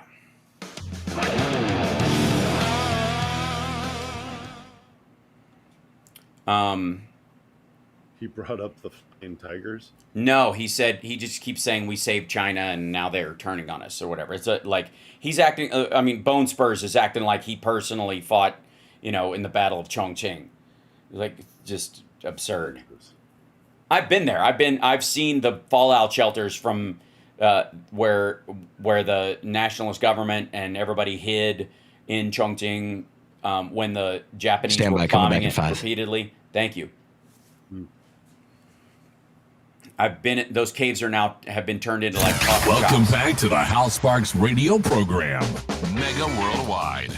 So, of course, Captain Bone Spurs is never going to pass up an opportunity to steal the valor from people who lived before him after, changing the Department of Defense to the Department of War and all this nonsense. And somebody in the chat was saying, why is Trump saying we saved China? Because the U.S. did. Amongst other things, the Flying Tigers specifically it pushed back the Japanese when they were bombing Chongqing. And for those that don't know, the capital of China is Beijing. There's also that means north capital, Beijing. Bei is north, Nan is south. Nanjing is the south capital. Chongqing is the east capital. The west capital. Dongqing is the east capital. When the Japanese attacked, the Chinese government retreated back into the country so far that for 2 years, the government that would have been in Beijing, which is closer to the coast, was all the way back in the country. It is the equivalent, I've told other people, that if the Germans had attacked the east coast of the United States and Washington, D.C. had been relocated to Denver for 3 years. That's the equivalent of how they had to move their government. There are bomb shelter caves that were dug into the mountains in Chongqing. Is why the city in many ways was chosen, because of these mining caves that you could hide from the bombings in. The American Flying Tigers are what drove away the Japanese and ultimately brought them down and saved the city. And there are statues, there are bronze statues in these tunnels to the pilots. Well-known heroes of World War II that are celebrated in China, American pilots that, where people recognize there would be either Imperial Japan or a resurgence of Imperial China, but no Chinese, people representation at all in the country had it not been for American soldiers in World War II, specifically.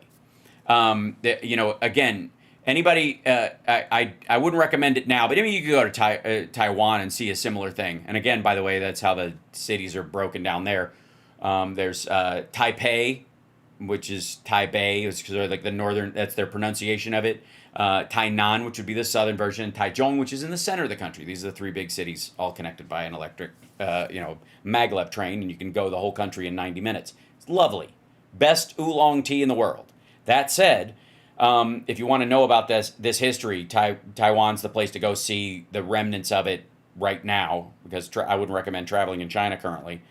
But this is a big, we do have a history of really helping.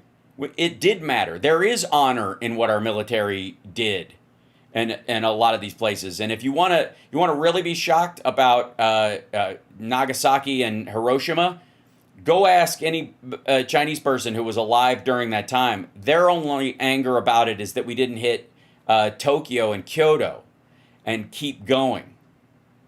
They were mad that we stopped.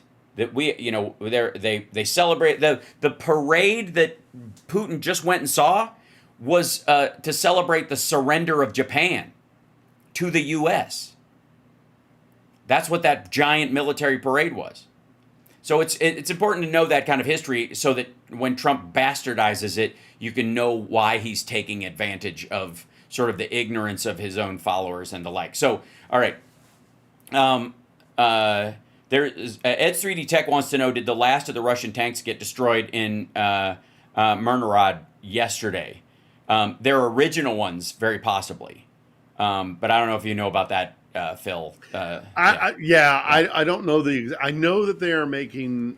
Look, there's a lot going on out east, and it is a very fluid situation. The Russians are trying to basically close up a gap, a bulge of Ukrainian soldiers, mainly around a town called Pokrovsk, as they try to, gain more territory in the east in Donbass. But look, here's the problem for the Russians, and why I don't think we need to get over anxious about these advances of the Russians, because they look. Even if Russia takes all of the Donbass, even if if Russia positions itself on the river along the Dnipro, that does not, by any stretch of the imagination, get them to their strategic goals. Now, it positions them in a place where they could sue for peace, get some breathing room, rearm, refit, and as they are positioned along the river, whether in Zaporizhia, Dnipro, or Kherson, whether or not they take the entire section of Donbass, which financially would be bad for Ukraine, and also would allow, again, for positioning for a staging area for another attack down the road, which is no joke, and which is something that obviously needs to be considered. And I know Kiev is taking that into consideration. But unless the Russians get into a position where they can take Odessa and by doing so take control of the northern shore of the Black Sea, and unless they can get themselves into a position where they can either take Kiev or put pressure on Kiev that will ultimately lead to a pro-Moscow regime in Ukraine, which is highly unlikely. Right. They can't win. Yeah. They can take Donbass. They can take Donbass. It will not be good for Ukraine. They can take city after city after city, town after town in the east of the country, on the eastern side of the river, unless they can actually get Ukraine to be pro-Moscow, and they can control the Black Sea by controlling, by occupying Odessa. This war has been a catastrophic strategic decision. Right. And it's again, it's all about the Black Sea in so many, it's all about colonization, imperialism, control of Ukraine as a satellite state, as a vassal state to Moscow. And it's strategically all about trying to control the Black Sea, which only can be controlled from Crimea if Ukraine does not have the peninsula in its crosshairs, which it does. Right now, the Russian Black Sea Fleet is not in Sevastopol. It's on the far reaches of the Black Sea, because Ukraine, without a navy, is constantly threatening Sevastopol. Now, Sevastopol can still be used as a base for their submarine fleet, because they have this fortified these fortified naval positions. Yeah. But they can't. Their surface fleet is no longer viable in Crimea. Right, because it's an easy all target. All of it. It's an easy target. You can hit it with a drone. You can hit it with a cruise missile. You can hit it with, take your pick. So unless they are able to do those things, which is to say, take Odessa, take the north shore of the Black Sea, and get Kiev to be friendly to Moscow, all of this has been for nothing. Right. All of this has been for next to nothing. Right. Yes, there are assets in the east. Yes, there are minerals. I'll go one further on that, though. Like I would say you're right that stuff is there, but they have obliterated or shunned their entire workforce that would take advantage of those very things. They've either killed them on the front lines by sending them into a meat grinder, and these guys if you were put into a situation where you fought for this area and then your country capitulated and fell back to this stuff, and then you went, your new job was to go work in a mine in the area where your buddies died for this stuff, trying to tell yourself it was all about culture and Nazis and whatever nonsense you were fed to get you out there. It'd be what a brutal existence. But they don't have the people to begin with. A lot of the young Russian men who didn't want to fight in this and don't believe in it ran off and aren't coming back. And the other, like, technologically capable people, they're pulling people from gas refining facilities and shoving them onto the front line with a half-empty rifle. And so the brain drain is being caused by lead. Like, these guys are having their brains blown out. And so the idea that they're going to rebuild something in this structure is just absurd.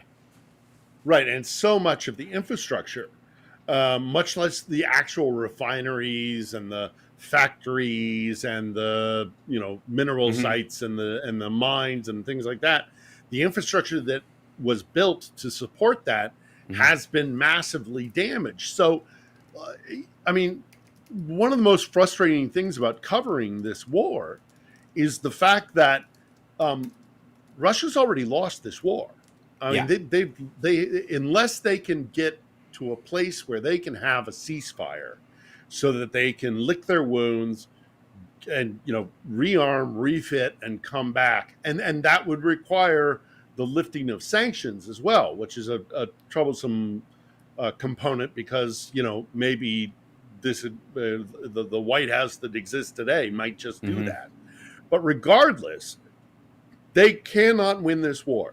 They don't have the manpower, they don't have the means, the material to cross the river, to march on Kiev, to take the Black Sea. Yeah, it's just not. It's not possible. It's not viable. I mean, crunch the numbers. It can't happen. Well, now, there's some talk. Yeah. There's some talk of them opening a new front coming through Belarus and coming straight at Kiev. Well, if they do that, it's going to be a campaign that will last for months and will be devastating to both sides. Yeah. But it still is not determined that would be a success for Russia. The whole thing is a lost cause for Moscow. Right. And one day or another, eventually, the Kremlin and the man who sits at the head of the Kremlin is going to have to deal with the repercussions of this, and it's not going to be pretty. Imagine being as committed, again, committed to and then losing, as many people as he's lost and as much, effort and energy and technology as you've lost in this process, and having something that is doomed and everybody knows it, like you're Vietnam, but it's right next door. So you get to, because I would argue that a lot of Americans can forget about what happened in Vietnam from a distance, or maybe even oversaturate themselves with it because they don't know that Vietnam is its own country now in many ways, or is a wholly different experience when you go there. But Ukraine's on their doorstep and is a constant reminder now of the million lost in there. Right now, for Russia, there used to be this talk about how Russia needed $55 a barrel to break even on oil. Because they've switched to a war footing, that is now $90 to $100 to break even. They are running, and currently the oil markets have it at on the upper end of $63 to $65 maximum for the good stuff, for the Brent crude and the WTI stuff. So anything that's got sanctions and you can't insure it and all this other stuff adds another, $10 per barrel on top of it again and again and again. And for all the wailing and gnashing of teeth about like Hezbollah attacking Israel-linked ships, the only ships they seem to be hitting going through their territory are Russian and Chinese. Well, why is that? Because Robert was asking in our chat room, what does China need from Russia? Energy and technology. All of their airplanes that they were showing off, their spy planes and that kind of stuff, are tech from the 90s from Russia. Like early 90s, late 80s technology, rocket engines, all that kind of stuff. They're getting that from Russia. They're, all of their stuff is a farcical reproduction. They need spare parts for the one super carrier they have that is diesel and can't go more than 500 miles without a refuel. They're in real trouble. And Russia's got the spare parts. Right, and I will add to that, actually, the equivalency with, say, Vietnam or the various Cold War Afghanistan, wars that kind of stuff, right? That we fought. Okay. Were all expeditionary wars. This is even worse for Russia because Ukraine is the cornerstone of their concept of self as empire. Yeah, because it is. I don't want to go into a history lesson, but the idea of Russia as an empire, which is how they refer to themselves, it is intrinsic to their sense of identity. Mm-hmm. We are empire. If they lose Ukraine, it's not like us losing Vietnam or Iraq or Afghanistan or whatever.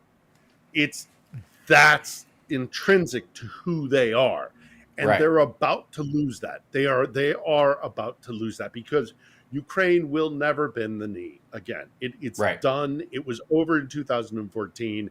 It was it was an intrinsic shift in the mentality of the Ukrainian people, and they will not be a vassal state or a colony of Russia again. And Russia can't accept that. I listen to, Russian, I have television Russian speakers, friends, I have the Russian and the public opinion in Russia. There is still very much this sense of who are we if we are not an empire? And they're about to have a rude awakening because they're not going to, even if they get Donbass back, that is nothing. It's not going to do it, right? Compared. Yeah, and you still have people on the streets every night in Georgia another section of their empire, which they find intrinsic to their sense of identity, because that's where the empire goes south along the peninsula there with Armenia and Azerbaijan into what was Persian territory. And Georgians are out on the street every night challenging Moscow's empire. Right. They are deeply weakened, and there is going to have to be a new reckoning of who they are. We recently had the first day of school in both Ukraine and in Russia. Ukrainian traditionally, and this is kind of a Soviet thing that they kind of have maintained, is they bring flowers and candies to their teachers. And normally that's what happens in Russia. But this year, instead, they were dressing their children up in World War II uniforms, 10-year-olds. Yeah. 10-year-olds. Yeah. In World War II uniforms and teaching children how to strip clean in AK-47. You know, they are in a completely different world. And it is going, I firmly believe, that it's all going to come crashing down around their ears. Agreed. Because they're not who they are anymore, and they're not going to win in Ukraine. It is not within their power to win in Ukraine, and it is going to be a very powerful shock to their system. Yeah, we're going to take a break. We'll be back right after this. It's the Hal Sparks Radio program, Mega Worldwide.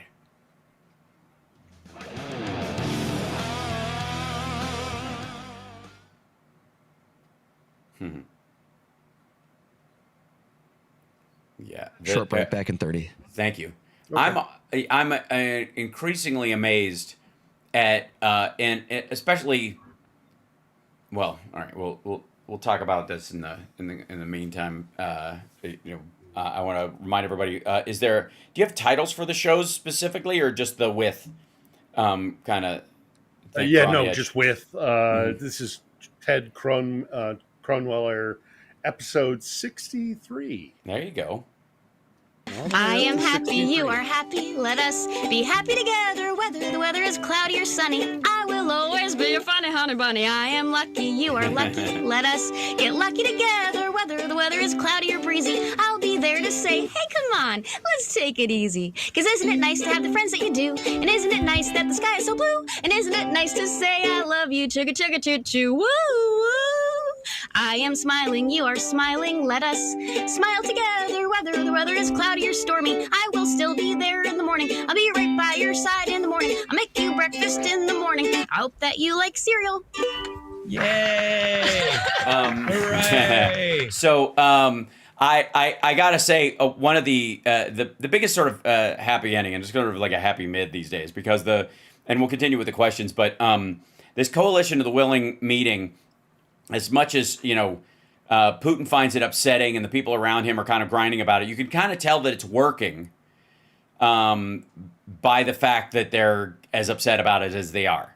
I don't really subscribe to that. If you're making the right people mad, you must be doing something right. If you're making everybody mad, you must be doing something right. I don't think that applies. I think there's plenty to hate Ted Bundy about, and it's not because he's doing something right. So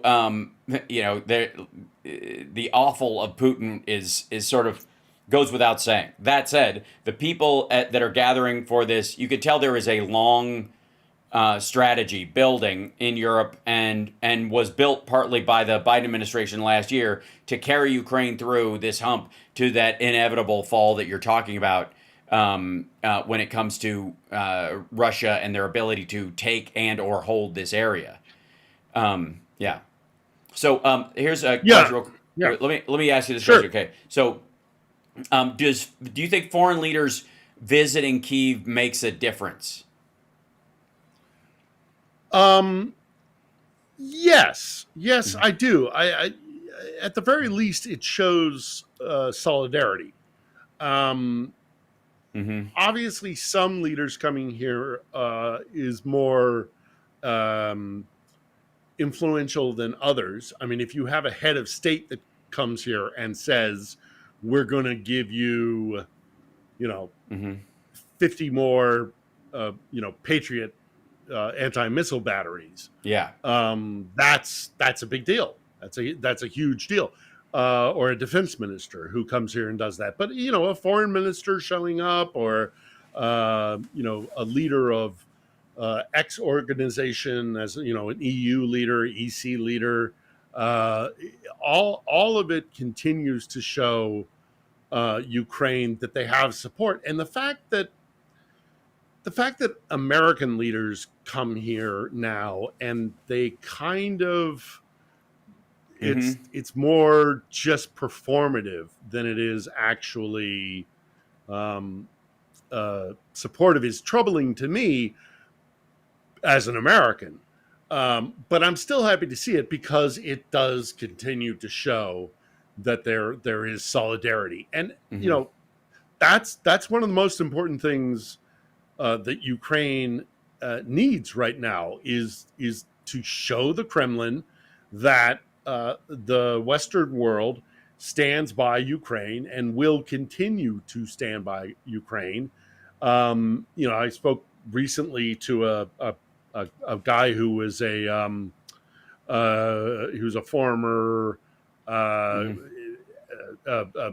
advisor to the Rada, the parliament here. And, one of the things that he said about this kind of thing is that there needs to be a recognition that certain powers in the West have bet on a sovereign, free, independent Ukraine, have been publicly saying it, have been putting their support. And so if that is not to happen, if indeed Moscow starts rolling tanks down the streets of this city, for those who said for all these years, we will stand by you, Ukraine, and then to have Russian tanks rolling down these streets would be devastating for them. Right. Because then what kind of a power are you if you make these promises and you don't uphold them? Right. So I think they're locked in, and the Europeans more so than ever. Unfortunately, we have clearly the situation in Washington with a commander in chief who is clearly compromised by Moscow, if only in terms of seeing the world in the same way that Vladimir Putin does. Right.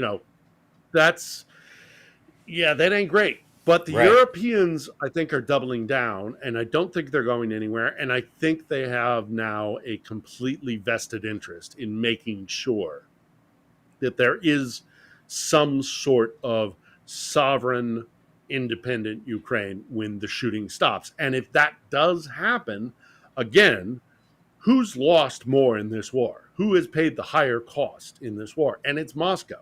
Mm-hmm. So, the point that this guy who I had on the show a couple of weeks ago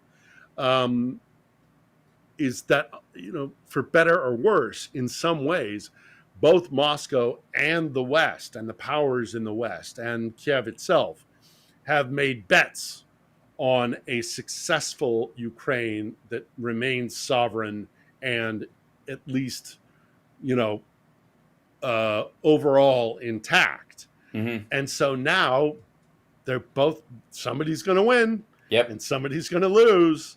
And right now, it certainly looks like it's going to be Ukraine in the West.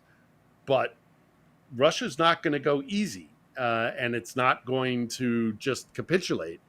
Putin knows very well what will happen to him, unless he can kind of do a token victory success by saying, well, we took all of the Donbass, so we won.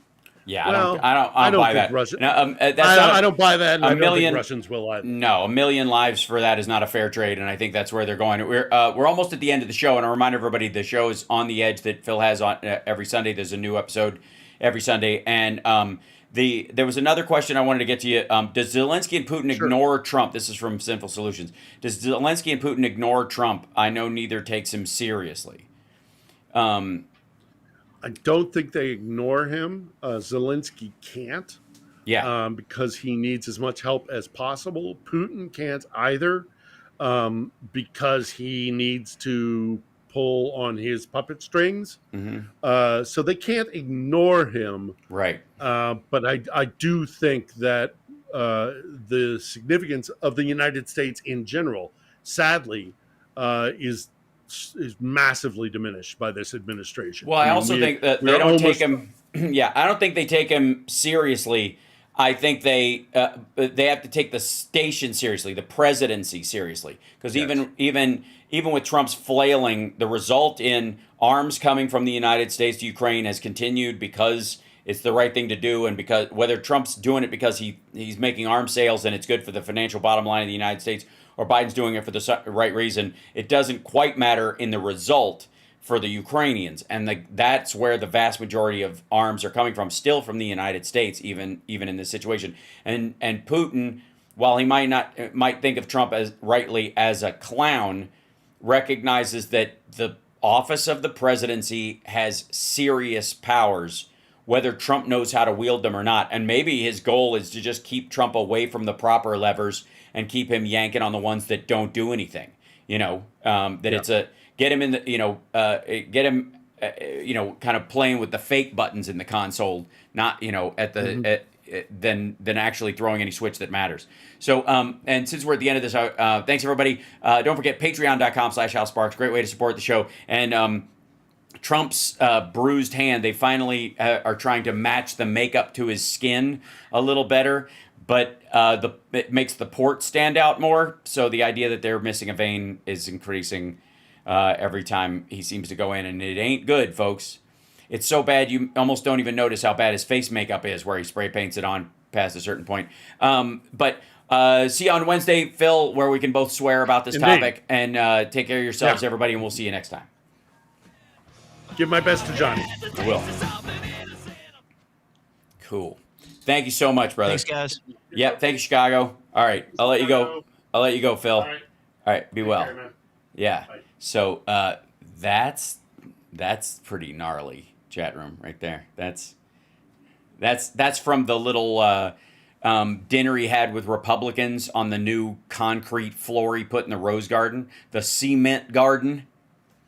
I mean, it's the Beverly Hillbillies without the charm and good manners.